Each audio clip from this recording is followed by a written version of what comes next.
Ada kisah unik di Saudi beberapa waktu yang lalu.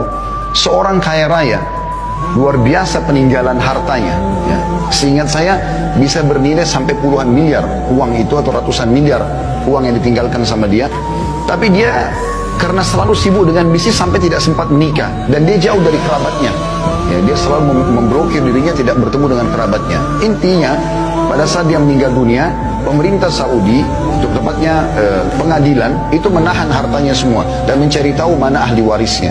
Ditemukan hanya ada 3 ahli waris pada saat itu, dan ini sepupu yang jauh, karena sudah tidak ada kerabatnya, orang tuanya sudah meninggal, pamannya sudah meninggal semua, tinggal ada 3 orang sepupunya dipanggil, dan mereka orang-orang susah. Pada saat datang ke pengadilan, ketiganya berkata kepada hakim pada saat itu, ada apa kami diundang? Ada pelanggaran kami lakukan? Kata hakim, tidak. Apakah kalian mengenal si fulan? Keluarganya meninggal tadinya orang kaya. Mereka bilang, iya, kami tahu dia, tapi mereka belum tahu kalau meninggal. Iya, kami tahu, cuman dia selalu menjaga jarak, tidak silaturahim dengan kami, tidak membantu kami tidak tahu beritanya.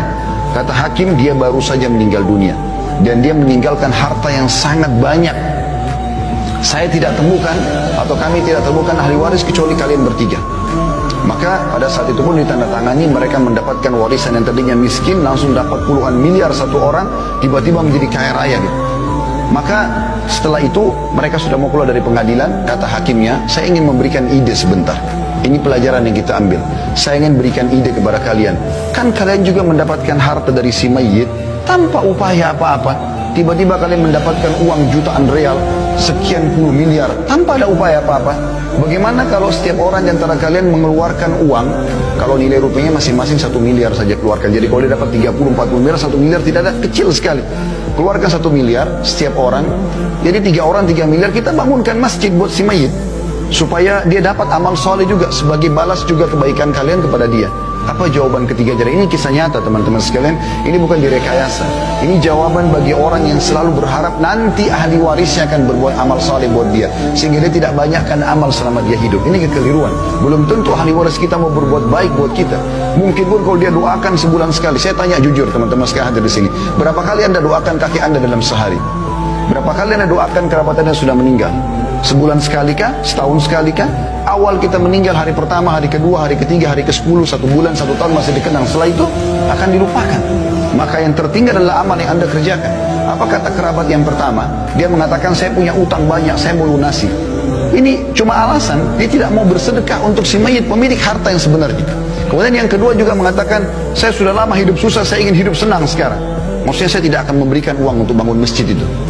Dan kisah yang ketiga, ini yang jadi pelajaran kita, orang ketiga mengatakan, hai hakim, orang ini semasa hidup kenapa dia tidak bangun masjid buat dirinya? Kenapa sekarang kami ahli waris yang harus membangun?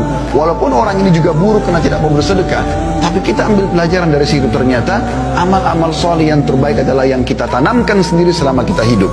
Kalau kita berharap setelah kita meninggal ada yang berbuat amal soleh, itu sangat kecil sekali persentase yang bisa kita dapatkan. Kalaupun yang mengenang kita anak-anak, Allahu a'lam, cucu-cucu dan cicit kita apakah masih mengenang kita atau tidak, maka maksimalkan saudaraku seiman.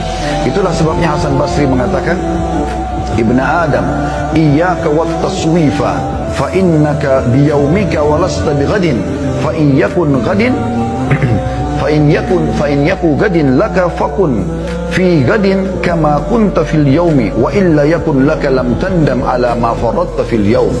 Yang artinya, wahai anak Adam, janganlah engkau menunda-nunda amalan-amalanmu, karena engkau memiliki kesempatan pada hari ini, adapun besok pagi atau besok hari belum tentu engkau memilikinya. Jika engkau bertemu besok hari, maka lakukanlah pada esok hari itu sebagaimana engkau lakukan pada hari ini. Jika engkau tidak bertemu dengan esok hari, maka engkau tidak akan menyesal atas sikapmu menyia-nyiakan waktu.